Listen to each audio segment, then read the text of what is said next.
दूसरे अभय मिश्रा का है, वो यही काम करता है। 18 साल का हमारा पुराना साथी है, मुन्ना चौबे हमारा नाम है। हम उसके घर में 18 साल थे, रात दिन रहते थे उसके पास। 420 का उसका रिकॉर्ड है।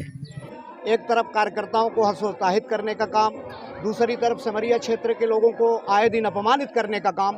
जब वो वरिष्ठ कार्यकर्ताओं को अपमानित कर देते थे, कोई लोग आते थे उनके पास किसी काम के लिए, उनको अपमानित करके दुत्कार करके भगा देते थे। इसके बाद जो व्यक्ति पार्टी के साथ गद्दारी कर सकता है, क्षेत्र की जनता के साथ धोखाधड़ी कर सकता है और अपनी पार्टी को हम लोग माता मानते हैं, अपनी माता के साथ गद्दारी कर सकता है, उसके बारे में आप खुद ही अनुभव कर सकते हैं वो व्यक्ति कैसा होगा, कितना नैतिकवान होगा, कितना चरित्रवान होगा।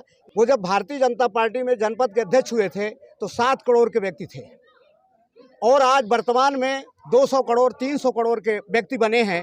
तो किस प्रकार से उनने चरित्र की राजनीति किया, शुचिता की राजनीति किया, ये पत्रकार लोग खुद अनुभव कर सकते हैं। हम तो ये दावे के साथ कह सकते हैं कि उनने अपने विधायक कार्यकाल में रहते हुए जितना बड़ा भ्रष्टाचार किया है तो रीवा जिला में किसी विधायक ने उतना भ्रष्टाचार नहीं किया है। सिमरिया विधानसभा क्षेत्र के स्थानीय नेताओं ने अभय मिश्रा के भ्रष्टाचार की खोल दी पोल। जनपद अध्यक्ष रहते 7 करोड़ रुपए की संपत्ति का मालिक, विधायक बनते ही 200 करोड़ रुपए का बना मालिक। आखिर कैसे? ताज्जुब की बात तो ये है कि आखिर कहां से आए ये पैसे। अभय मिश्रा के विधायक कार्यकाल के दौरान जमकर हुआ भ्रष्टाचार, ग्रामीण सहित खुद भाजपा पार्टी के कार्यकर्ताओं ने लगाए कई गंभीर आरोप। अभय मिश्रा ने अपने अहंकारी स्वभाव के कारण हमेशा सिमरिया की जनता और भाजपा पदाधिकारियों और कार्यकर्ताओं का करते रहे अपमान। अभय मिश्रा के कार्यकाल में तो सिर्फ और सिर्फ फार्म हाउस का ही विकास हुआ है, सिमरिया का नहीं। खबर मध्य प्रदेश के रीवा जिले के सिमरिया विधानसभा से है, जहां स्थानीय नेताओं ने अभय मिश्रा के भ्रष्टाचार की पोल खोल कर रख दी है। भाजपा नेता, पूर्व मंडल अध्यक्ष एवं वर्तमान किसान मोर्चा के प्रदेश कार्य समिति के सदस्य जयराम अग्निहोत्री ने वर्तमान कांग्रेस नेता अभय मिश्रा पर निशाना साधते हुए हमला बोल दिया है। उन्होंने बताया कि जब अभय मिश्रा सिरमौर में जनपद अध्यक्ष थे तब वो 7 करोड़ रुपए की संपत्ति के मालिक थे, मगर जब विधायक बने तो 200 करोड़ के मालिक हुए। आखिर कहां से आए इतने ज्यादा पैसे?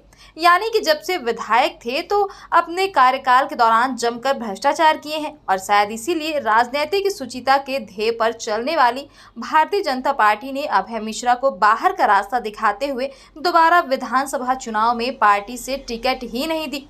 अभय मिश्रा के विधायक कार्यकाल के दौरान सिमरिया में गुंडाराज, भ्रष्टाचार, क्षेत्रीय जनता जनार्दन और पार्टी पदाधिकारियों कार्यकर्ताओं को अभद्र व अमर्यादित शब्दों से संबोधित कर अपमानित करना, इनके झूठ फरेब का खेल खेलने तक ही सिमरिया सीमित था।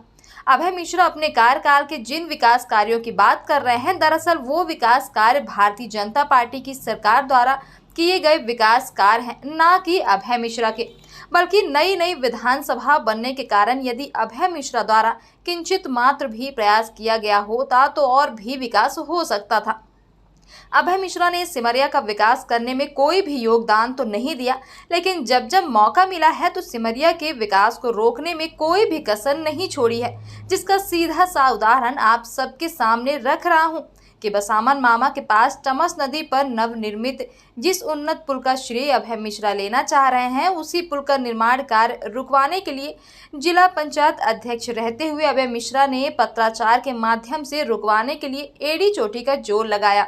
लेकिन उक्त पुल का निर्माण कार्य कराने के लिए प्रतिबद्ध वर्तमान विधायक केपी त्रिपाठी के प्रयासों के सामने अभय मिश्रा को नतमस्तक होना ही पड़ा। तब कहीं जाकर पुल का निर्माण शुरू हो सका और आज उन्नत पुल बनकर तैयार हो चुका है। इस प्रकार से स्पष्ट है कि अभय मिश्रा सरासर झूठ बोल रहे हैं। लेकिन अभय मिश्रा का काला साया सिमरिया क्षेत्र से हटने के बाद आज सिमरिया भविष्य की उज्जवल सोच रखने वाले जनसेवक वर्तमान विधायक केपी त्रिपाठी के हाथों सज रहा और संवर रहा है, निखर रहा है और आज सिमरिया विधानसभा क्षेत्र में लगभग 1500 करोड़ रुपए से भी अधिक के विकास कार्य या तो प्रगति पर है या फिर स्वीकृत हो चुके हैं। साहब, क्या नाम है आपका? जयराम अग्निहोत्री हमारा नाम है। में किस पद पर हैं आप? भारतीय जनता पार्टी में पूर्व में 2 बार मंडल के अध्यक्ष का दायित्व मिला, फिर बीच में किसान मोर्चे के जिला महामंत्री और वर्तमान में भारतीय जनता पार्टी में प्रदेश कार्य समिति के सदस्य के रूप में पार्टी का काम कर रहे हैं। आपके सिमरिया क्षेत्र की इस समय राजनीतिक गतिविधियां सुर्खियों में रहती हैं। कारण कुछ भी हो, विकास कार्यों में आप 3 बार 3 पंचवर्षीय में किस पंचवर्षीय को ज़्यादा क्रेडिट देते हैं विकास कार्य को लेकर? देखिए क्या है, जहाँ तक विकास कार्यों का सवाल है, हम वर्तमान की जो परिस्थितियाँ हैं, कोरोना महामारी थी, इसके पहले कांग्रेस की सरकार दुर्भाग्य से मध्य प्रदेश के अंदर आ गई थी। इसके बावजूद भी जिस प्रकार से तेज़ी से सिमरिया क्षेत्र के विकास के लिए काम हुए हैं, निश्चित तौर पर हम ये दावे के साथ कह सकते हैं कि जो लोगों की बुनियादी ज़रूरतें थी, पानी, बिजली, रोड, इस क्षेत्र में जितना काम इन 3-4 वर्षों के अंदर हुआ है, उतना काम आज़ादी के बाद किसी विधायक के कार्यकाल में नहीं हुआ है। इस दौरान हमारे पास जो आंकड़ा है, उस आंकड़े के साथ हम ये कह सकते हैं पिछले 4 वर्षों में 2000 करोड़ रुपये से ज़्यादा के विकास के कार्य सिमरिया विधानसभा क्षेत्र के अंदर वर्तमान विधायक माननीय KP त्रिपाठी जी के प्रयासों से हुए हैं। अच्छा, एक सबसे बड़ा सवाल ये है कि 2 बार विधायक रहे पति पत्नी द्वारा, ये कहा जाता है कि सारा विकास कार्य मैंने किया है और जो मैंने विकास किया है वो वर्तमान विधायक ने नहीं किया। देखिए, हम किसी के बारे में बहुत टिप्पणी तो नहीं करते हैं, लेकिन इतना कहना चाहते हैं कि पूर्व विधायक ने जिस प्रकार से सिमरिया विधानसभा क्षेत्र में नैतिकता को अलग रख करके उनने अपने कार्यकाल में एक तरफ कार्यकर्ताओं को हतोत्साहित करने का काम, दूसरी तरफ सिमरिया क्षेत्र के लोगों को आए दिन अपमानित करने का काम, हम उस समय चूँकि मंडल अध्यक्ष थे, हमको उनके साथ भी काम करने का अवसर मिला है। हम लोग कई जगह असहाय स्थिति में हो जाते थे जब वो वरिष्ठ कार्यकर्ताओं को अपमानित कर देते थे। कोई लोग आते थे उनके पास किसी काम के लिए, उनको अपमानित करके दुत्कार करके भगा देते थे। ये बड़ा दुर्भाग्यपूर्ण था। और फिर इसके बाद भी भारतीय जनता पार्टी ने उनको जनपद अध्यक्ष बनाया, भारतीय जनता पार्टी ने उनको विधायक बनाया, भारतीय जनता पार्टी ने उनकी पत्नी को विधायक बनाया, भारतीय जनता पार्टी ने उनको जिला पंचायत का अध्यक्ष बनाया। इसके बाद जो व्यक्ति पार्टी के साथ गद्दारी कर सकता है, क्षेत्र की जनता के साथ धोखाधड़ी कर सकता है और अपनी पार्टी को हम लोग माता मानते हैं, अपनी माता के साथ गद्दारी कर सकता है, उसके बारे में आप खुद ही अनुभव कर सकते हैं वो व्यक्ति कैसा होगा, कितना नैतिकवान होगा, कितना चरित्रवान होगा। इसलिए आज हम ये दावे के साथ कह सकते हैं कि हमारे जो वर्तमान विधायक हैं वो चरित्रवान हैं, नीतिवान हैं, नैतिकता के आधार पर राजनीति करते हैं। एक भी क्षेत्र की जनता ये नहीं कह सकती है कि हमारे विधायक ने हमको कहीं अपमानित किया, कि हमारे विधायक के काम से हम कहीं दुखी हैं। अच्छा, एक और सवाल है कि वो कहते हैं मैंने किया, और जबकि भाजपा में ही थे, तो आप भाजपा का विकास मानेंगे कि व्यक्ति विशेष का विकास? हमारा तो कहना है, देखिए, व्यक्तिगत टिप्पणी पर हम लोग परहेज करते हैं, लेकिन ये दावे के साथ कह सकते हैं हमारे पास आंकड़ा है। वो जब भारतीय जनता पार्टी में जनपद के अध्यक्ष हुए थे तो 7 करोड़ के व्यक्ति थे और आज वर्तमान में 200 करोड़ 300 करोड़ के व्यक्ति बने हैं। तो किस प्रकार से उनने चरित्र की राजनीति किया, शुचिता की राजनीति किया, ये पत्रकार लोग खुद अनुभव कर सकते हैं। हम तो ये दावे के साथ कह सकते हैं कि उनने अपने विधायक कार्यकाल में रहते हुए जितना बड़ा भ्रष्टाचार किया है, तो रीवा जिला में किसी विधायक ने उतना भ्रष्टाचार नहीं किया है। इसलिए हम ये कहना चाहते हैं आप सब लोगों के माध्यम से कि निश्चित तौर पर वो राजनीतिक अपराधी हैं। आप कह रहे हैं कि उन्होंने स्वयं का विकास किया है। हाँ, बिल्कुल हम कह सकते हैं। फार्म हाउस उसका उदाहरण है। फार्म हाउस में बने हुए 10 करोड़ 15 करोड़ के जो स्ट्रक्चर हैं वो उसके उदाहरण हैं। एक विधायक को, एक जनपद अध्यक्ष को, एक जिला पंचायत अध्यक्ष को कितना वेतन मिलता है, ये आप लोग पत्रकार हैं, आप लोग खुद महसूस कर सकते हैं। इसके बाद खरबों की प्रॉपर्टी जो खड़ी हुई दिखाई देती है तो भ्रष्टाचार की नहीं है तो कहाँ से आई है? जो 10 साल करते हैं, ठेकेदारी भी करना, ठेकेदारी व्यवसाय है, व्यवसाय में 10 गुना किसी को प्रॉफिट नहीं होता। आपका कहना है कि 10 साल वो विधायक के पद पे रहे सिमरिया विधानसभा, जो विकास कार्य के लिए पैसा है उन्होंने अपने विकास कार्य में लगा दिया। हमारे पास आंकड़ा है, आप लोग यदि चाहें तो हम आप लोगों को पूरा सूची दे सकते हैं। उनने अपने विधायक कार्यकाल में करीब 5 करोड़ रुपया से ज़्यादा की राशि अपने फार्म हाउस में लगाई है।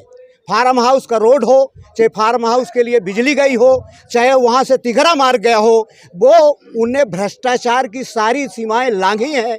उनने भ्रष्टाचार किया है, सरकारी भूमि में अतिक्रमण किया है, जो एक जनप्रतिनिधि के लिए कलंकित करने वाला है। आपका कहना है जो उनके पास आज के डेट में पैसा है वो सिमरिया क्षेत्र के विकास का पैसा है? बिल्कुल, वो सिमरिया क्षेत्र के जनता जनार्दन का पैसा है। जो पैसा सिमरिया क्षेत्र के लिए आया था, उस पैसे को उनने अपने कार्यकाल में कमीशन के रूप में गलत ढंग से अर्जित करके ये अनैतिक संपत्ति अर्जित किया है। बता सकते हैं आप? दयानंद तिवारी, पूर्व मंडल अध्यक्ष बनकोइया, वर्तमान में रीवा विधानसभा सिमरिया विधानसभा के संयोजक और जिला कार्य समिति सदस्य। कि आप ही बताइए, मतलब विकास को लेकर के आपके सिमरिया विधानसभा में जो विकास हुआ, तो भाजपा के विधायक के रहते हो कि किसी और? सिमरिया का जो विकास हुआ वो भारतीय जनता पार्टी जब से आई, यानी ये तीसरी पंचवर्षीय है, तब से सिमरिया के विकास में चार चांद लगा है। पहले विकास के नाम पर केवल हैंडपंप और ये खसरा खतौनी का काम करते थे विधायक लोग, तो वो मानते थे गांव वाले कि बहुत बड़ा काम हो गया। पहले विधायक कौन थे? पहले राम लखन शर्मा जी थे, राजमंड पटेल जी थे। एक बार राजमंड पटेल हुए, फिर राम लखन शर्मा हुए, फिर राजमंड पटेल हुए, फिर राम लखन शर्मा हुए। किस पार्टी से? राजमंड जी कांग्रेस से थे और राम लखन जी कम्युनिस्ट पार्टी से थे। तो उसके बाद कौन विधायक? उसके बाद फिर अभय कुमार मिश्रा आए। अभय मिश्रा किस पार्टी से है? भारतीय जनता पार्टी के थे। उन्होंने क्या काम किया? उन्होंने सिमरिया में विधायक बने तो जो सरकार की भारतीय जनता पार्टी की जो रीत नीति के अनुसार जो विधायकों को फंड दिया जाता था, उसके हिसाब से उन्होंने काम किया। वो काम उनका व्यक्तिगत का नहीं, वो भारतीय जनता पार्टी ने काम किया है। वो एक माध्यम होते हैं विधायक सांसद। तो भाजपा का काम था जी, है ना।